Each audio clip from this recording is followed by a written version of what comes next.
negara yang dulunya tempat turunnya wahyu, kini jadi pusat hiburan, pesta dan pelaburan senjata. Apakah benar? Arab Saudi bakal menjadi penyumbang besar kepada kerosakan akhir zaman. 1. Latar sejarah. Perubahan ketara. Arab Saudi suatu ketika dahulu menjadi lambang kepada kesucian Islam kerana terletaknya 2 tanah haram, Makkah dan Madinah. Namun kini ramai ilmuwan dan rakyat mula bertanya, kenapa negara ini semakin menjauhi nilai-nilai Islam dalam banyak aspek? Konsert mega, pertunjukan fashion, pawagam besar, wanita tidak bertudung bebas berkeliaran, semua ini berlaku di tanah wahyu. 2. Nabi pernah ingatkan. Nabi SAW bersabda, akan datang suatu zaman di mana orang yang paling jahat akan menjadi pemimpin dan manusia paling jauh dari agama akan menjadi orang yang diagungkan. Hadis ini menjadi rujukan sebahagian ulama bila melihat perubahan ekstrem di Arab Saudi, termasuk projek mega seperti NEOM yang dianggap sebagai kota futuristik Dajjal. 3. Vision 2030 atau ilusi akhir zaman. Putera Mahkota Muhammad bin Salman mengumumkan Vision 2030 untuk jadikan Saudi negara moden, terbuka dan menarik pelabur asing. Tetapi, ribuan masjid ditutup atau dikawal ketat, pendakwah sunnah ditangkap atau dibisukan. Acara hiburan antarabangsa diadakan seolah-olah tiada sensitiviti agama. Ramai ulama dunia mula melihat ini sebagai simptom kerosakan akhir zaman yang berlaku dari dalam tanah Arab sendiri. 4. Adakah ini permulaan? Kenapa negara yang sepatutnya memimpin dunia Islam kini ikut jejak Barat? Dalam bahagian seterusnya, kita akan bongkar siapa sebenarnya yang mengawal kekayaan Arab Saudi? Adakah ini agenda Barat dan Yahudi dari dalam? Dan apa kata hadis-hadis akhir zaman tentang perubahan di tanah Hijaz? Arab Saudi adalah antara negara paling kaya hasil minyak di dunia. Tapi di sebalik kekayaan itu, ramai tidak tahu bahawa ia banyak diuruskan bersama firma-firma Barat seperti Goldman Sachs, BlackRock dan Morgan Stanley. Ini menyebabkan arah ekonomi dan sosial Arab Saudi banyak terikut-ikut dengan sistem kapitalis Barat, bukan nilai Islam. Sejak tahun 1945, Arab Saudi telah menandatangani perjanjian tidak rasmi dengan Amerika. Perjanjiannya mudah, Amerika akan lindungi Arab Saudi secara ketenteraan dan sebagai balasan, Arab Saudi akan jual minyak menggunakan dolar Amerika. Inilah yang digelar sistem petrodollar. Dengan sistem ini, kuasa ekonomi dunia kekal dalam genggaman. Amerika dan Arab Saudi pula terikat dari sudut dasar dan tindakan. Ramai yang tak tahu, dalam masa sama, terdapat pertemuan rahsia antara pemimpin Arab Saudi dengan wakil-wakil Israel dan Amerika. Bahkan media Israel pernah melaporkan bahawa Arab Saudi dan Israel saling berkongsi maklumat risikan, terutama tentang Iran dan isu Palestin. Ini sangat mengejutkan kerana secara rasmi Saudi tidak ada hubungan diplomatik dengan Israel, tapi di belakang tabir kerjasama itu wujud. Beberapa tahun lalu, pendedahan oleh Wikileaks dan sumber lain menunjukkan bagaimana tokoh-tokoh penting dalam Saudi secara senyap menyokong normalisasi hubungan dengan rejim Zionis. Mereka kata ia demi kestabilan dan keselamatan rantau Arab, tapi hakikatnya ia mengorbankan kepentingan rakyat Palestin. Nabi Muhammad SAW telah beri amaran dalam banyak hadis berkenaan fitnah akhir zaman. Antaranya baginda bersabda, fitnah akan datang dari arah timur. Fitnah itu datang dari arah Najd. Bukhari. Najd ialah kawasan tengah semenanjung Arab, di mana terletaknya Riyadh, ibu negara Arab Saudi hari ini. Apabila kita gabungkan semuanya, kekayaan negara dikawal Barat, konsert hiburan besar-besaran di Tanah Suci, kerjasama dengan Zionis, serta pembisuan ulama, kita tidak boleh nafikan bahawa ada sesuatu yang sangat pelik sedang berlaku di bumi yang pernah menjadi pusat Islam. Kita belum sampai ke klimaksnya. Dalam bahagian seterusnya, kita akan bongkar bagaimana projek mega futuristik seperti NEOM mungkin menjadi medan fitnah Dajjal dan apa kaitan semua ini dengan kemunculan Imam Mahdi dan masa depan umat Islam. Kita sekarang berada dalam satu fase yang pelik. Negara Arab yang sepatutnya mempertahankan warisan Islam kini menjadi antara yang paling aktif dalam menyebarkan budaya hedonisme moden. Konsert, pesta, dan projek pembangunan futuristik menjadi kebanggaan utama. Dan simbol paling besar kepada semua ini ialah projek gergasi bernama NEOM. NEOM adalah sebuah kota pintar bernilai lebih $500 bilion Amerika Syarikat yang dibina di kawasan Gurun Arab Saudi. Ia dirancang untuk menjadi kota masa depan dengan AI, robot humanoid dan pelbagai teknologi yang kelihatan seperti dari filem sains fiksyen. Tapi yang lebih pelik, kota ini dirancang tanpa masjid sebagai pusat utama. Bahkan, ada ura-ura bahawa NEOM akan jadi satu kota tanpa azan, tanpa sistem nilai Islam seperti yang kita kenal. Ramai ulama dan pengkaji akhir zaman percaya bahawa NEOM sangat mirip dengan gambaran kota Dajjal yang disebut dalam hadis-hadis. Sebuah kota futuristik yang mampu menakluk manusia melalui teknologi dan janji kemajuan, tetapi sebenarnya mematikan iman. Yang lebih mengejutkan, NEOM terletak berdekatan dengan kawasan Tabuk, kawasan yang disebut oleh Nabi SAW sebagai tempat akan berlaku pertempuran besar di akhir zaman. Dan kawasan itu juga disebut dalam beberapa tafsir sebagai antara lokasi gerakan tentera Dajjal akan muncul atau melintasi. Sementara umat Islam dibelenggu krisis, dizalimi di Gaza, di Syria, di Sudan, pemimpin Arab Saudi lebih sibuk menjemput artis-artis barat, membuka kelab malam dan menganjurkan festival antarabangsa. Malah wanita bukan Islam dijemput berpakaian seksi dalam acara terbuka di bumi tempat kelahiran Rasulullah SAW. Ulama-ulama besar seperti Sheikh Salman Al-Udah, Sheikh Safa Al-Hawali dan ramai lagi ditahan dan dibungkam. Suara yang menyeru kepada takwa dan pembelaan umat dimatikan.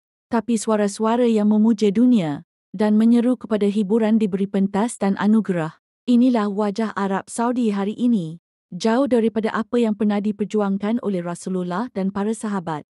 Apakah ini kebetulan? Atau memang sudah ditakdirkan sebagai antara tanda besar akhir zaman?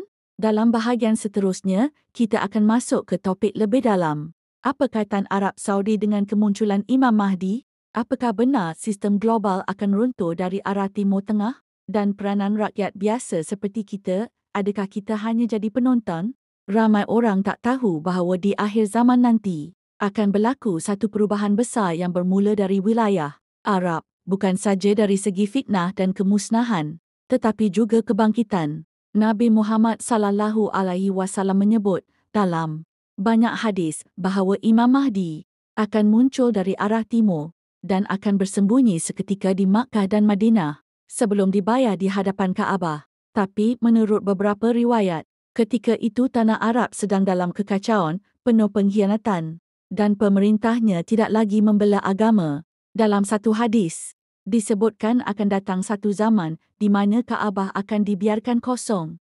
Tiada lagi haji yang sebenar dan para pemimpin Arab sendiri akan menghalang kemunculan Imam Mahdi. Bahkan, akan dihantar tentera dari arah timur untuk membunuhnya. Tetapi mereka ditenggelamkan oleh Allah di padang pasir. Hari ini, kita lihat bagaimana suasana itu mula dirasai. Ulama tidak lagi diberi tempat. Tanah haram dihias dengan kemewahan dunia. Rakyat dibelenggu kemiskinan, tetapi pemimpin hidup mewah melampau. Malah, sistem pemerintahan Arab kini semakin menjurus kepada monarki mutlak, di mana segala kuasa tertumpu kepada seorang individu dan penasihat elit. Suara rakyat dan suara kebenaran dibungkam, seolah-olah membuka ruang untuk hadirnya satu pemimpin zalim yang akan memerintah dengan tangan besi dan menolak kebenaran yang datang. Menurut para ulama akhir zaman, Arab Saudi akan memainkan dua wajah. Pertama, wajah pertama pengkhianatan terhadap Islam melalui hiburan tunduk kepada Barat dan menindas ulama. Dua, wajah kedua akan menjadi medan pertempuran besar antara tentera kebenaran Imam Mahdi dan tentera-tentera fitnah termasuk Dajjal. Bahkan, dalam beberapa riwayat, akan berlaku perang saudara sesama bangsa Arab apabila Imam Mahdi mula mendapat sokongan dan ditentang oleh pemerintah-pemerintah Arab yang zalim. Mereka tidak mahu kehilangan kuasa, lalu menggunakan pengaruh global untuk menentang kebangkitan Islam itu sendiri. Kita sebagai rakyat biasa kadang-kala rasa tidak mampu buat apa-apa, tapi hakikatnya kesedaran kita adalah senjata pertama. Bila kita sedar, kita tidak akan mudah ditipu. Bila kita tahu kebenaran, Kita akan bangkit mempertahankannya walaupun dengan sekadar suara dan doa. Dalam hadis sahih, Nabi Muhammad SAW menyebut bahawa Imam Mahdi akan muncul di saat dunia berada dalam kekacauan. Peperangan, fitnah, krisis ekonomi dan kezaliman pemerintah akan merata. Pada ketika itulah, akan muncul seorang lelaki dari keturunan baginda yang akan mengembalikan keadilan ke muka bumi. Menariknya, tempat munculnya Imam Mahdi ialah Makkah, di tanah haram itu sendiri. Tapi beliau tidak akan terus mengaku dirinya sebagai pemimpin. Bahkan beliau akan menolak, sehingga akhirnya umat Islam sendiri akan memaksanya untuk menerima bai'ah di hadapan Kaabah. Namun pihak pemerintah yang zalim, termasuk dari kalangan bangsa Arab, tidak senang dengan perkara ini. Mereka menghantar tentera dari arah timur untuk membunuh Imam Mahdi dan di sinilah terjadi mukjizat besar tentera tersebut ditelan bumi di kawasan yang dikenali sebagai Al-Badr antara Makkah dan Madinah. Kejadian ini menjadi tanda awal besar kepada seluruh dunia Islam bahawa Imam Mahdi benar-benar telah muncul. Dari situ, para pejuang dari Syam, Iraq, Yaman dan lain-lain akan mula berhijrah ke Makkah untuk bersama beliau. Arab Saudi yang pada awalnya menjadi tempat perancangan fitnah dan hiburan, kini berubah menjadi medan kebangkitan. Tapi tidak semua wilayah Arab Saudi akan tunduk. Ada sebahagiannya masih berpihak kepada kuasa besar dunia, termasuk kuasa barat dan Zionis, lalu menjadi alat Dajjal untuk mengekang kebangkitan Imam Mahdi. Perang besar pun berlaku antara tentera kebenaran dan tentera kezaliman. Dan dalam banyak hadis, disebut bahawa umat Islam akan menang, tapi dengan pengorbanan besar. Madinah dan Makkah akan menjadi pusat kepada kebangkitan dunia Islam. Dan Imam Mahdi akan meneruskan perjalanannya ke Syam Syria, di mana akhirnya beliau akan bergabung dengan Nabi Isa AS yang turun dari langit.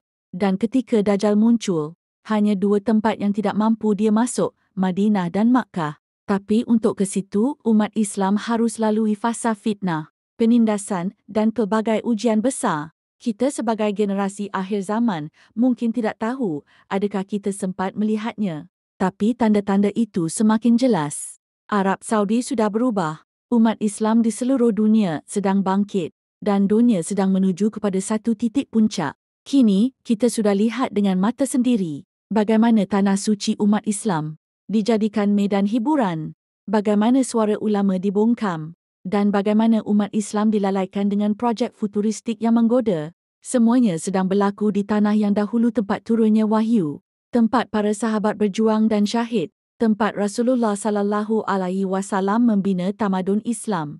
Arab Saudi satu masa dulu menjadi simbol harapan dan penjaga dua tanah haram. Kini menjadi lambang kemewahan dunia, tunduk kepada kuasa asing dan semakin jauh dari prinsip Islam sebenar. Tapi semua ini sudah diberitahu oleh Rasulullah SAW. Ini semua bukan kebetulan, tapi tanda-tanda akhir zaman. Dan dari sinilah juga akan bermula kebangkitan. Imam Mahdi akan muncul, tentera kebenaran akan bangkit, dan akhirnya, keadilan akan ditegakkan semula bukan kerana kekuatan senjata semata-mata, tetapi kerana iman, doa dan kesedaran umat yang sudah jemu dengan kezaliman.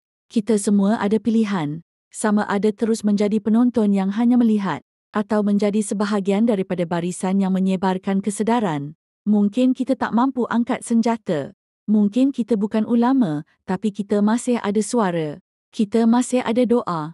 Dan kita masih boleh menyebarkan kebenaran. Akhir zaman bukan untuk ditakuti, tapi untuk disambut dengan persediaan. Kerana janji Allah itu pasti. Dan kebangkitan Islam akan bermula dari bumi yang sama. Bumi Arab yang hari ini sedang dilanda fitnah.